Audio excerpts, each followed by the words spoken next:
అధిక బరువుతో బాధపడుతున్నారా? బీ బెటర్ వారి గార్సినియా కంబోజియా వాడండి, బరువు తగ్గండి. వివరాలకి డిస్క్రిప్షన్ లోని లింక్ ని క్లిక్ చేయండి. మీ సహకారాన్ని కూడా కోరుతా ఉన్నాం. ఎందుకంటే మన నాయకుల మీద విశ్వాసం, అధికారంలో ఉన్న నాయకుల మీద విశ్వాసం, ఈ ప్రాంత అభివృద్ధి మీద ఉన్నటువంటి శ్రద్ధ ప్రస్ఫుటంగా కనిపించలేదు. కాబట్టి కాంగ్రెస్ పార్టీ పక్షాన వాళ్ళ మీద ఒత్తిడి తేవడానికి కొరకు ఈ కార్యక్రమం తీసుకున్నాం. ఇప్పుడు తెలంగాణ రాష్ట్రం, ఉమ్మడి ఆంధ్రప్రదేశ్లో కూడా, ఇప్పుడు తెలంగాణ రాష్ట్రంలో కూడా సిరిసిల్ల టెక్స్టైల్ ఇండస్ట్రీస్కి 70% మొత్తం పవర్ లూమ్స్ కావచ్చు, ఇక్కడ ఉన్నటువంటి పరిశ్రమ మొత్తం ఇక్కడనే ఉంది. ఇక్కడ ఉండంగా ముఖ్యమంత్రి గారు కుమారుడు సంబంధిత శాఖ మంత్రిగా ఉండంగా ఇక్కడ ఏదో సరే రాష్ట్ర ప్రభుత్వానికి సంబంధించిన కొన్ని ఆర్డర్లు వస్తున్నాయనేటువంటి మాట తప్ప పరిశ్రమ ఎక్స్పాన్షన్ కావచ్చు, పరిశ్రమ లోపల కొన్ని ఉన్నటువంటి సమస్యల పరిష్కారానికి ఏం మాత్రం జరగలేదు. పైగా ఇక్కడ నూతనమైనటువంటి అంశాలు తీసుకురావాల్సింది పోయి రాష్ట్ర ప్రభుత్వం తరఫున వరంగల్ లోపల కాకతీయ టెక్స్టైల్ పార్క్ కింద అక్కడ ఒక పార్కును అభివృద్ధి చేస్తూ ఉన్నారు. అప్పుడు కూడా మేము నిరసన చెప్పినాం. ఆ రోజు సిరిసిల్లకు బ్లాక్ డే అని చెప్పినాం. అయితే ఇవాళ ఈ స్థానిక నాయకత్వం ఎటువంటి ప్రమేయం లేకున్నా అదృష్టవశాత్తు ప్రధానమంత్రి గారు తెలంగాణ ఏర్పడ్డ తర్వాత దేశంలో 9 మెగా క్లస్టర్లు, పవర్ లూమ్ క్లస్టర్లు ఇయంగా, పవర్ లూమ్ పార్క్లు ఇయంగా తెలంగాణకు కూడా ఒకటి మంజూరు చేసినారు.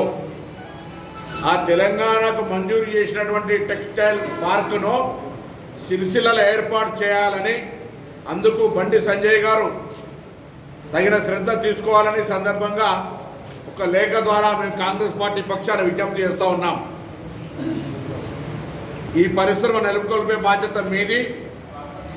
అందుకొరకు కాంగ్రెస్ పార్టీ అధ్యక్షులు సిరిసిల్ల నాయకత్వం ఆధ్వర్యం లోపల స్థానిక ప్రజల సంతకాల సేకరణ కార్యక్రమంతో పాటుగా ప్రజల అభిప్రాయాన్ని, నాయకత్వంపై ఒత్తిడి తేవడానికి వివిధ కార్యక్రమాలు, గాంధీ గారికి విజ్ఞాపన పత్రం ఇవ్వడమా, అంబేద్కర్ గారికి విజ్ఞాపన పత్రం ఇవ్వడం, నేతన్నకు విజ్ఞాపన పత్రం ఇవ్వడం, సంతకాల సేకరణ, అనేక రకాల కార్యక్రమాలతోటి బండి సంజయ్ గారి మీద, ఎందుకంటే కేంద్ర ప్రభుత్వం ప్రకటించింది కాబట్టి సిరిసిల్లలో ఈ పరిశ్రమ ఏర్పాటుకు నీ బాధ్యత. రాష్ట్ర బీజేపీ అధ్యక్షుడిగా ఉన్నావు. ఇలా కేంద్రమే ఒకటి ప్రకటించింది. ఆల్రెడీ వరంగల్లో ఉన్నటువంటి కాకతీయ టెక్స్టైల్ పార్క్ రాష్ట్ర ప్రభుత్వం దానికి పేరు పెట్టుకుంది. కాబట్టి ఈ పార్క్ ఇక్కడ పెట్టమనేటువంటి మా సహేతుకమైనటువంటి డిమాండ్, ఇక్కడ ఇండస్ట్రీ ఉంది కాబట్టి ఇక్కడ పెట్టమని మేము ఈ సందర్భంగా డిమాండ్ చేస్తూ ఉన్నాం. అంతేకాదు దానికి సంబంధించి గతంలో మేము ఈ లెటర్లో చూపెట్టాం మీకు. ఇది టెక్స్టైల్ మినిస్ట్రీ నుంచి ఆమోదం పొంది దీని ద్వారా ఆనాడున్నటువంటి పరిస్థితులలో ఫైనాన్షియల్గా బడ్జెట్ స్పీచ్ కొరకని ఒక మినిస్ట్రీ నుంచి ఇంకో మినిస్ట్రీకి నోటు తయారైనటువంటి పేపర్. ఇది నేను తయారు చేసింది కాదు. ఇది మీరు వెబ్సైట్లో పోతే కూడా మీకు రికార్డులో దొరుకుతుంది. సంబంధిత టెక్స్టైల్ మినిస్ట్రీ సిరిసిల్ల టెక్స్టైల్ పార్కును ఆమోదిస్తూ బడ్జెట్ స్పీచ్ కొరకు పంపినటువంటి పరిస్థితి. అంతేకాదు సిరిసిల్ల టెక్స్టైల్ ఇండస్ట్రీ కార్మికుల సమస్యలు కావచ్చు, పరిశ్రమలో ఉన్న సమస్యలు కావచ్చు, నేను లిఖితపూర్వకంగా పార్లమెంట్లో అడిగిన ప్రశ్నలు కావచ్చు, లేకపోతే స్పెషల్ మెన్షన్ ద్వారా ప్రభుత్వాన్ని డిమాండ్ చేసినవి కావచ్చు, 377 ద్వారా కొంచెం 377 ద్వారా అడిగినటువంటి అంశాలు కావచ్చు, మంత్రుల లిఖితపూర్వక జవాబులు ఇవ్వాలంటే వరకు ఒక్కటి కూడా అమలు జరగలే.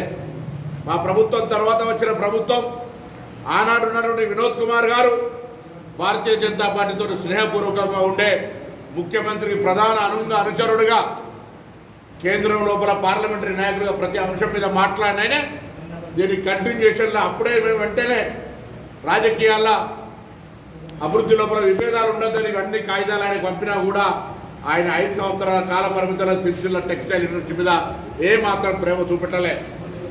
దాని తదుపరి వచ్చినటువంటి పార్లమెంట్ సభ్యులు బండి సంజయ్ గారు కూడా ఈ సిరిసిల్ల ప్రాంతానికి గుండెకాయ అయినటువంటి ఇండస్ట్రీని పట్టించుకొని ఈ ప్రాంతంలో ఉన్నటువంటి ప్రభుత్వం తరఫున ఉన్నటువంటి ప్రతిపాదనలు, అది యార్న బ్యాంక్ కావచ్చు, లేకపోతే వాళ్ళ హెల్త్ స్కీమ్ కావచ్చు, అనేక రకాలైనటువంటి మోడర్నైజేషన్ కావచ్చు, టెక్స్టైల్ ఎక్స్పాన్షన్ కావచ్చు, పవర్ లూమ్స్ వర్క్ షెడ్స్ కావచ్చు, అనేక రకమైనటువంటి అంశాల మీద ఆయన కూడా పట్టించుకోలేదు. నేను ఈ అంశం మీద కేంద్ర ప్రభుత్వం నుంచి నేను పార్లమెంటు సభ్యుడిగా ఉన్నప్పుడు చేసినటువంటి ఈ టెక్స్టైల్ అభివృద్ధి కొరకు కార్మికుల సంక్షేమం కొరకు చేసినటువంటి కార్యక్రమాల మీద నేతన్న విగ్రహం దగ్గర ఈ జిల్లా రిపోర్టర్ల సాక్షిగా నేను బండి సంజయ్ గారికి వినోద్ కుమార్ గారికి ఛాలెంజ్ చేస్తా ఉన్నా. మీరు పార్లమెంట్ సభ్యులుగా ఈ నేతన్న సిరిసిల్ల టెక్స్టైల్ ఇండస్ట్రీకి ఎంపీలుగా కేంద్ర ప్రభుత్వం నుంచి సహకారం చేసిందో ఇక్కడ మీరు చేసిందేందో ఒకసారి చర్చకు రమ్మని అడుగుతా ఉన్నాం. ఇవాళ ఏదేమైనా సరే రాజకీయాలన్నీ పక్కన పెడితే ఇక్కడ ఉండబడేటువంటి నిరుద్యోగ సమస్య పరిష్కారం కావాలన్నా, ఈ ప్రాంతం మరొకసారి అభివృద్ధి కావాలన్నా, టెక్స్టైల్ ఇండస్ట్రీ ఎక్స్పాన్షన్ కావాలి, మోడర్నైజేషన్ కావాలి, వెల్ఫేర్ ఇష్యూస్ మీద కార్మికుల సమస్యల పరిష్కారం కావాలి. ఈ 3 ప్రధాన అంశాలకు సంబంధించి అధికారంలో ఉన్నటువంటి భారతీయ జనతా పార్టీకి సంబంధించిన ఎంపీ ఇక్కడ రిప్రజెంటేషన్ చేస్తూ ఉన్నాడు.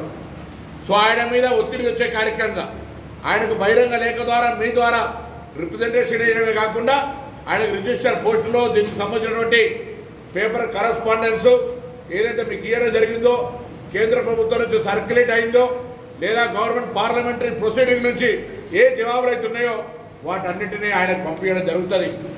మీ ద్వారా ఒకటే కోరుతున్నాం, వీళ్ళందరూ కూడా ఇలా ఈ టెక్స్టైల్ ఇండస్ట్రీ కొరకు మేము రాజకీయాలకు అతీతంగా మీతో కలిసి రావడానికి మీరు కేంద్రం లోపల మీ ఒత్తిడి సరిపోకపోతే మేము మన అందరం కలిసి ఒత్తిడి తెచ్చి ఆ టెక్స్టైల్ పార్క్ని ఇక్కడ తీసుకుందాం.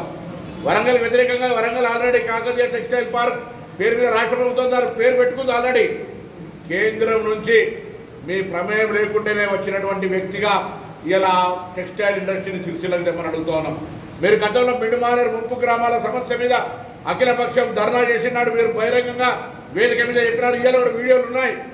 ఈ ప్రాంతంలో మన పరిశ్రమలు కేంద్రం నుంచి ఇచ్చే బాధ్యత నాది అని చెప్పినారు. ఇలా కేంద్ర ప్రభుత్వం ప్రకటించింది. ఆనాడు మేము ఇక్కడ ఈ బీడీ కార్మికులకు కానీ నేతల కొరకు ఈఎస్ఐ హాస్పిటల్ తెచ్చిన ఇప్పటివరకు నిర్మాణం జరగలే. కేంద్రీయ విద్యాలయం సిరిసిల్ల కంటే పెద్ద పట్టణం జగిత్యాల, అక్కడ కేంద్రీయ విద్యాలయంలే.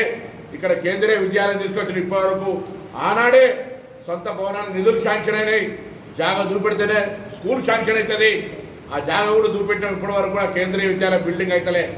ఈఎస్ఐ బిల్డింగ్ పీడియా ఆ హాస్పిటల్ బిల్డింగ్ సిరిసిల్లలో కట్టాలి టెంపరీ. ఆనాడు స్మితా సబర్వాల్ గారు కలెక్టర్గా ఉంటే ఒక స్కూల్ బిల్డింగ్ టెంపరీ తీసుకున్నాం. ఇలాంటి వరకు ఇక్కడ ఉండేటువంటిది కూడా కాలే. సో దయచేసి మేము ఇవన్నీ అంశాల మీద సిరిసిల్ల అభివృద్ధికి సంబంధించి కావచ్చు, లేదా కేంద్ర ప్రభుత్వం నుంచి మీరు తీసుకొచ్చినటువంటి అంశం కావచ్చు, వాటన్నిటి మీద బహిరంగ చర్చకు చెప్తూనే నేను మరొక్కసారి గౌరవ పార్లమెంట్ సభ్యుడిని సిరిసిల్ల జిల్లా కాంగ్రెస్ అందరం కూడా రావడానికి కారణం అందరం కూడా కలిసి మూకుమ్మడిగా ఐక్యంగా ఒకే గొంతు మీద ఈ ప్రభుత్వంపై ఒత్తిడి తెచ్చే ప్రయత్నం చేస్తూ ఉన్నాం. ప్రభుత్వాన్ని డిమాండ్ చేస్తూ ఉన్నాం.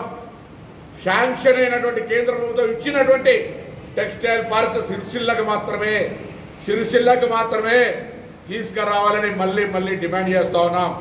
మీరు మర్చిపోయి పోస్ట్ లేకుండా వ్యవహారం చేస్తే దీన్ని కంటిన్యూషన్ ప్రోగ్రాం చేసి రాజకీయంగా అనే అంశాన్ని పక్కన పెట్టి ఎన్నిక కాబట్ట పార్లమెంట్ సభ్యుడిగా నీ బాధ్యతను గుర్తు చేసే కార్యక్రమం.